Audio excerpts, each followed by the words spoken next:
प्रयागराज, जिससे पहले इलाहाबाद के नाम से जाना जाता था, भारतीय इतिहास और संस्कृति में एक महत्वपूर्ण स्थान रखता है। ये पवित्र शहर त्रिवेणी संगम, गंगा, यमुना और सरस्वती नदियों के संगम के लिए प्रसिद्ध है, जो हिंदू धर्म में अत्यंत पवित्र माना जाता है।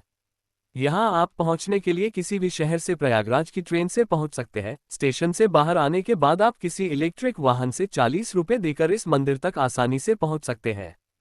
हनुमान जी का इस स्थान से ऐतिहासिक और आध्यात्मिक संबंध भी है। प्रयागराज में हनुमान जी की एक अद्वितीय और प्रसिद्ध मूर्ति है, जो लेटे हुए स्वरूप में है।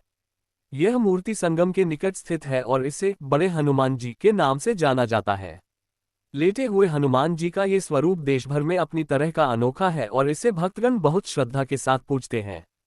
हनुमान जी और प्रयागराज का ऐतिहासिक महत्व। इस मंदिर के संबंध में प्रचलित प्रमुख पौराणिक कथा इस प्रकार है। नंबर 1। एक कथा के अनुसार रावण से युद्ध के बाद जब हनुमान जी ने थकान महसूस की तो उन्होंने संगम के पास विश्राम किया। इस स्थान को उनकी थकान मिटाने और शक्ति को पुनः प्राप्त करने के लिए अत्यंत पवित्र माना गया। इसलिए जो भी व्यक्ति अपने जीवन में निराश हो जाता है, उसे यहाँ आने और दर्शन करने से नई ऊर्जा का संचार होता है।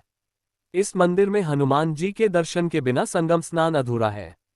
एक अन्य कथा के अनुसार सैकड़ों वर्ष पूर्व एक धनी व्यापारी हनुमान जी की इस मूर्ति को लेकर जा रहा था। तभी उसकी नाव संगम के तट पर पहुंची और हनुमान जी की मूर्ति में गिर गई। इस व्यापारी ने हनुमान जी की मूर्ति उठाने की तमाम कोशिशें की, लेकिन कोई सफलता नहीं मिली। तब उसे हनुमान जी ने एक रात सपना दिया और कहा वे इस संगम पर ही रहना चाहते हैं। लेटे हुए हनुमान जी की मूर्ति की विशेषता। प्रयागराज के संगम स्थिति हनुमान जी को कई नामों से भी जाना जाता है। इन्हें बड़े हनुमान जी, किले वाले हनुमान जी, लेटे हनुमान जी और बांध वाले हनुमान जी कहा जाता है।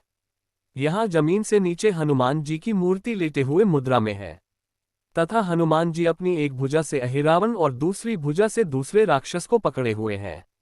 कहते हैं कि ये एकमात्र मंदिर है जहाँ हनुमान जी लेटे हुए हैं। हनुमान जी की इस मूर्ति की लंबाई लगभग 20 फीट की है। मंगलवार और शनिवार के दिन हनुमान भक्तों की यहाँ भारी भीड़ उमड़ती है। मान्यता है कि गंगा का पानी भगवान हनुमान जी का स्पर्श करता है और उसके बाद गंगा का पानी उतर जाता है। ये हनुमान जी का सिद्ध मंदिर है। कहते हैं कि हनुमान जी अपने भक्तों को कभी निराश नहीं करते हैं। यहाँ आने वालों की सभी मनोकामनाएं पूर्ण होती हैं। हर संकटों से मुक्ति मिलती है। अकबर ने भी मान ली थी हार। बताते हैं कि 1582 में अकबर अपने साम्राज्य को विस्तार देने में जब व्यस्त था तो वो इधर भी आया था। मगध, अवध, बंगाल सहित पूर्वी भारत में चलने वाले विद्रोह को शांत करने के लिए अकबर ने यहाँ एक किले का निर्माण कराया, जहाँ पर अकबर हनुमान जी को ले जाना चाहता था। उसने मूर्ति को हटाने की कोशिश की, लेकिन मूर्ति अपने स्थान से हिली भी नहीं। कहते हैं उसी समय हनुमान जी ने अकबर को सपना दिया। इसके बाद अकबर ने इस काम को रोक दिया और हनुमान जी से अपनी हार मान ली और तौबा कर ली। आपकी यात्रा मंगलमय हो। जय बजरंगबली की।